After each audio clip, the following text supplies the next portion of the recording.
இதுதான் கொல்காப்பூரி செருப்பு. இந்திய செருப்பு வகையான இது தற்போது அனைவரின் கவனத்தையும் ஈர்த்துள்ளது. இதற்கு காரணம் இத்தாலிய வடிவமைப்பு நிறுவனமான பிராடா மிலான் நகரில் நடைபெற்ற ஃபேஷன் நிகழ்ச்சியில் இதே போன்ற செருப்புகளை காட்சிப்படுத்தியதுதான். ஆனால் அந்த ஃபேஷன் நிகழ்ச்சியில் கொல்காப்பூர் அல்லது இந்தியாவை பற்றி எவ்வித குறிப்பிடலும் இல்லாததை பலரும் கண்டித்து வருகின்றனர். கண்டனங்களுக்கு பிறகு பிராடா இந்த வடிவமைப்பின் இந்திய பின்னணியை ஒப்புக்கொண்டது. இருந்தாலும் மேற்கு இந்திய நகரமான கொல்காப்பூரில் இந்த கைவினை செருப்புகளை தலைமுறையாக செய்பவர்களை அது மகிழ்விக்கவில்லை. இது தவறு. நாங்கள் கடினமாக உழைக்கிறோம். குறைந்தது எங்களுக்கான அங்கீகாரத்தையாவது கொடுங்கள். உழைப்பின் பலன் உழைப்பவர்களுக்கே செல்ல வேண்டும். எங்களுடைய வேர்வைக்கும் திறமைக்குமான அங்கீகாரத்தை வேறு ஒருவர் பெறுவதை அனுமதிக்காதீர்கள். எருமை மாட்டின் தோலிலிருந்து எடுக்கப்படும் லெதரிலிருந்து இந்த செருப்பு செய்யப்படுகிறது. அவற்றில் இயற்கை நிறங்கள் பூசப்பட்டு கொல்காப்பூரி செருப்புகள் மேற்கு இந்தியாவில் காணப்படும் கடினமான பாறை மற்றும் இயற்கை சூழலுக்கு உகந்த வகையில் செய்யப்படுகின்றன. இந்திய அரசால் புவிசார் குறியீட்டு அடையாளம் இவற்றுக்கு வழங்கப்பட்டுள்ளன. இவை பல பாரம்பரிய வடிவங்களிலும் காணப்படுகின்றன. கொல்காப்பூரி செருப்புகளின் வரலாறு 13ஆம் நூற்றாண்டு வரை பின்னோக்கி செல்கிறது. பல்வேறு பெயர்களில் இவை அறியப்பட்டன. ஆனால் கொல்காப்பூரைச் சேர்ந்த சத்ரபதி ஷாஹு மகாராஜாவின் ஆட்சி காலத்தில் இவை பெரிதும் பிரபலமடைந்தன. அதனால்தான் கொல்காப்பூர் என்ற பெயரும் வந்தது.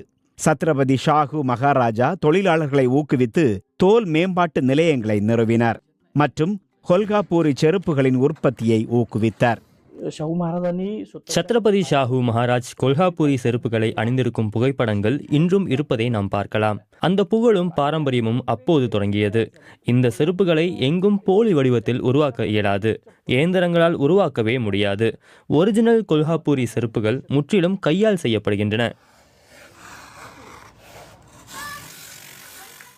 இன்றைய நிலையில் மேற்கு மகாராஷ்டிரா மற்றும் வடக்கு கர்நாடகா ஆகிய பகுதிகளில் கொல்காப்பூரி செருப்பு தொழில் ஆண்டுக்கு பல கோடி ரூபாய் மதிப்புடைய வர்த்தகத்தை உருவாக்குகிறது. ஆனால் சந்தை வளர்ந்தாலும் இந்த கைவினை தொழிலுக்கு பின்னால் இருக்கும் கலைஞர்களோ பாராட்டும் ஆதரவும் இல்லாமல் வாழ்கிறார்கள். நாங்கள் இந்த செருப்புகளை வீட்டிலேயே சிறிய அளவில் செய்கிறோம். ஆனால் எங்களுக்கு கடன் கிடைப்பதில்லை. பெரிய கட்டிங் மிஷின்கள் வாங்கி தொழிலை வளர்க்க ஆசைப்படுகிறோம். ஆனால் எங்களுக்கு ஆதரவு இல்லை. ஓர் உண்மையான கொல்காப்பூரி செருப்பை உருவாக்குவது எளிதான வேலை அல்ல. இது கடினமானதும் நேரம் எடுக்கும் ஒரு வேலையாகும். இவை பெரும்பாலும் குறுகலான வீடுகளுக்குள் செய்யப்படுகின்றன. ஒரே நிலையில் பல மணி நேரம் உட்கார்ந்திருக்க வேண்டியிருப்பதால் இடுப்பு வலி, மூட்டு பிரச்சனைகள் மற்றும் நீண்டகால உடல்நல குறைபாடுகள் ஏற்படுகின்றன. மேலும் இன்றைய இளைய தலைமுறையினர் இந்த தொழிலிலிருந்து விலகி வருகின்றனர். ஏனெனில் இந்தியாவில் தோல் வேலை இன்னும் சமூக ரீதியாக அவமானகரமான தொழிலாக பார்க்கப்படுகிறது.